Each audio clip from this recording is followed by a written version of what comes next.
Calma aí, mulherada. Não adianta se acender quando eu comecei a cantar as minhas músicas. Até porque, deixa eu explicar. Esse projeto aqui é um projeto Belo Todas as Tribos.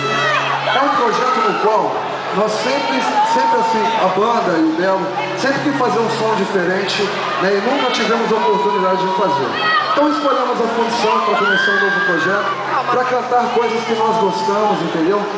E não temos a oportunidade de fazer no show nunca. Lógico que eu vou cantar todas as músicas que fizeram parte da trajetória do Belo, né? Eu não cantar as músicas na minha vida e na minha trajetória. Mas também quero cantar coisas aqui, Lulu Santos, Jota Quest, para vocês cantarem comigo aqui, tá? Aqui é um entretenimento nosso, se sintam em casa. Eu sei que eu vou errar a letra aqui, mas eu quero cantar com vocês. Quero estar bem próximo de vocês e dividir também essa oportunidade que nós estamos tendo, né? É verdade, de fazer aqui na função. É que esse palco, cara, a gente tá acostumado só pra frente, então, mas